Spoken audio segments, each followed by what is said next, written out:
Yeah, I'm going to kick it off with one that I've been doing year to date of this year, and I committed to doing it for a full year. Which this one might sting for you a little bit, but no caffeine, and then with that, doing bone broth every single morning that I make myself. So that one's a little dorky, and by no means am I somebody that thinks caffeine is this thing that nobody should be taking. But I just realized, like, on some self reflection of how it was affecting me over time, it was one of those things where I'm a constant thinker. I'm always over analyzing and analyzing everything, whether it's me and my family or even things here at work. And what I realized is the caffeine was it was pushing that over an edge that actually made it almost unproductive, in the sense of, like, yes, it was good for that short-term hit of energy, but then there was a subtle anxiety in the background of my mind that the more I started to analyze, I realized was stemming a lot from that caffeine consumption. So I committed to doing all of 2024 with no caffeine, and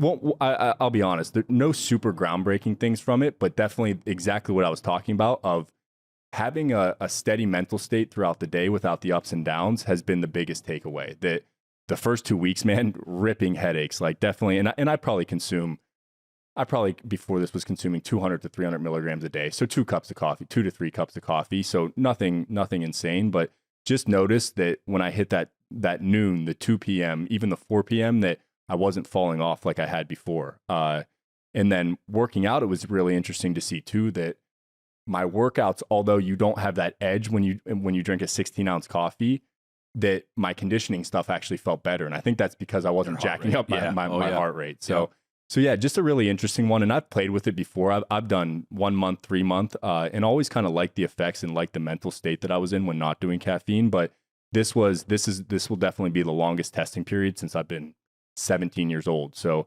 sleep too. I wish my Oura Ring isn't working right now. It would have been cool to see that, because I do notice my sleep's a little better too. So yeah, that's my first one that just interesting to test and kind of see the subtle effects of.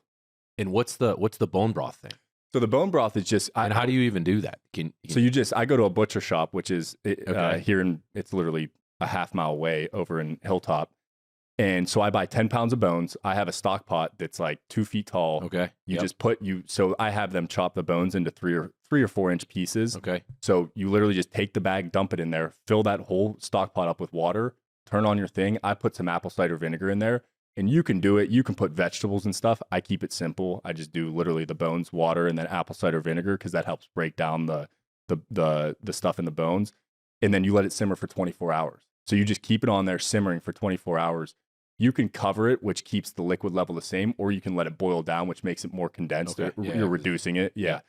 And then once you hit 24 hours, just get cheesecloth. I have 10 to 15, depending on, each one's a little different, just mason jars, and you just pour it in through the cheesecloth into there, and you're good to go. So I can freeze.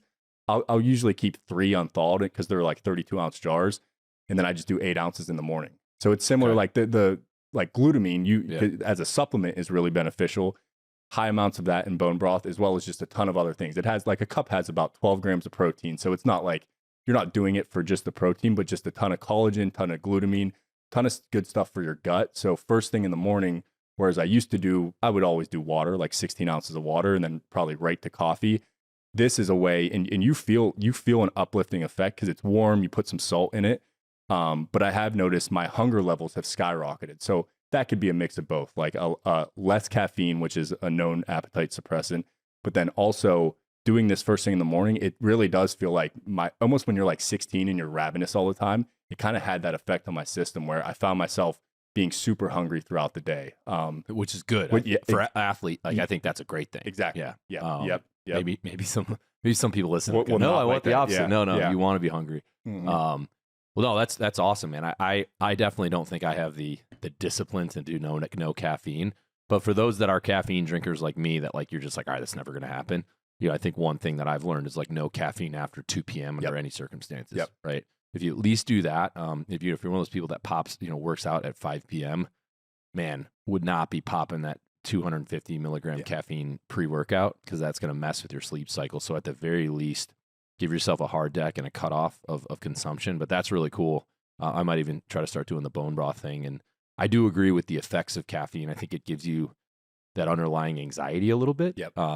And yeah, like if you're very analytical, maybe you're overthinking things because you're just kind of bouncing around and you're amped up. So I totally see what you mean there. And it's like, maybe you don't go cold turkey, but maybe you switch to that second cup's a decaf cup, you know what I mean? And maybe your pre-workout, you don't do the 300 milligram pre-workout. Find one that's like 150 milligrams, you know what I mean? And it's like, you can meet in the middle somewhere if you're like, you really still want to enjoy that nice beverage. But that's cool. You've been able to do that, man. And there's interesting what's cool, and because by no means am I somebody like I'm never having it again in my life, but what Michael Pollan, I think is his name, wrote a book on it, and he actually recommends then doing, I think, 4 or 5 days on, 2 days off. So like you drink your coffee, like I think he says don't exceed 350 or something milligrams a day, but then take the weekend off, which can be tough too, because I think those are some of the most enjoyable cups of coffee. You're just sitting Saturday on the morning. You actually have some time to hang out. But that's an interesting model too, is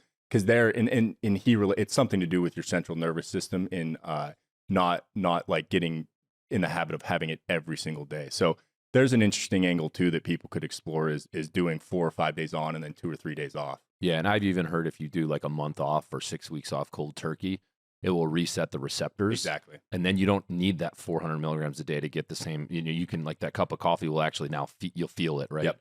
So that's another way to kind of recycle or reset everything. Yep.